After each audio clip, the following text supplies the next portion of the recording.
18ನೇ ಲೋಕಸಭೆಗೆ ನಡೆದಂತ ಮಹಾ ಚುನಾವಣೆ ಇಡೀ ಪ್ರಪಂಚದ ಸುಮಾರು 10% ಮತದಾರರು ಮತದಾನದಲ್ಲಿ ಭಾಗವಹಿಸಿ ಅತ್ಯಂತ ಶಾಂತಿಯುತವಾಗಿ ಈ ದೇಶದ ಮಹಾ ಚುನಾವಣೆಯನ್ನ ನೆರವೇರಿಸಿಕೊಟ್ಟು ಬಿಜೆಪಿ ಮತ್ತು ಎನ್ಡಿಎ ಮಿತ್ರಕೂಟ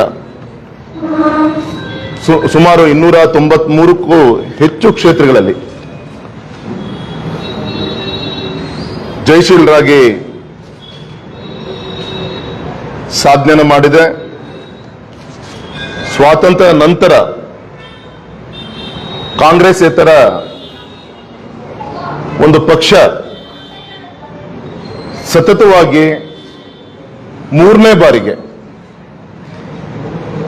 ಸರ್ಕಾರವನ್ನ ರಚನೆ ಮಾಡ್ತಾ ಇರೋದು ನಮ್ಮ ಎನ್ಡಿಎ ಒಕ್ಕೂಟ. ಇದಕ್ಕೆ ಬೆಂಬಲ ಕೊಟ್ಟಂತ ಸಮಸ್ತ ಮತದಾರ ಬಂಧುಗಳಿಗೆ ಪಕ್ಷದ ಪರವಾಗಿ ಹೃತ್ಪೂರ್ವಕವಾಗಿ ಕೃತಜ್ಞತೆಯನ್ನು ಮೊದಲನೇದಾಗಿ ಸಲ್ಲಿಸ್ತಾ ಇದ್ದೀನಿ. ಎರಡನೇದು, ವಿಶೇಷವಾಗಿ ಕರ್ನಾಟಕದಲ್ಲಿ ನಮ್ಮ ನಿರೀಕ್ಷೆ ತಕ್ಕಂತೆ ಕಾಂಗ್ರೆಸ್ ಹೇಳ್ತಾ ಇತ್ತು 2 ಡಿಜಿಟ್ ಅನ್ನ ದಾಟ್ತೀವಿ, ಕಮ್ಮಿ ಅಂದ್ರೂ ಕೂಡ 20 ಕ್ಷೇತ್ರ ಆದ್ರೂ ಕೂಡ ನಾವು ಗೆಲ್ತೀವಿ ಅಂತ ಹೇಳಿ ಗೌರವಿತ ಮುಖ್ಯಮಂತ್ರಿಗಳು ಹೇಳ್ತಾ ಇದ್ರು, ಆ ಪಕ್ಷದ ಅಧ್ಯಕ್ಷರು ಹೇಳ್ತಾ ಇದ್ರು. ಗ್ಯಾರಂಟಿ ಇತರೆ ಅಪಪ್ರಚಾರಗಳ ಮಧ್ಯದಲ್ಲಿ ಚುನಾವಣೆ ಮಾಡುವಂತ ಪ್ರಯತ್ನ ಮಾಡಿದ್ರು.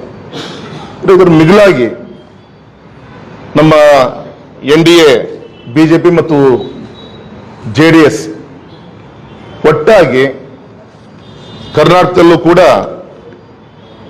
17 ಕ್ಷೇತ್ರಗಳಲ್ಲಿ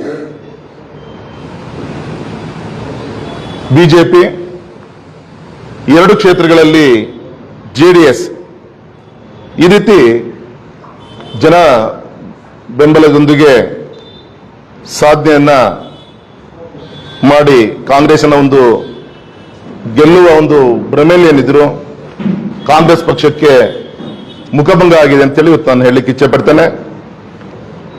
ಇವತ್ತು ರಾಜ್ಯದ ಪ್ರಜ್ಞಾವಂತ ಮತದಾರ ಬಂಧುಗಳು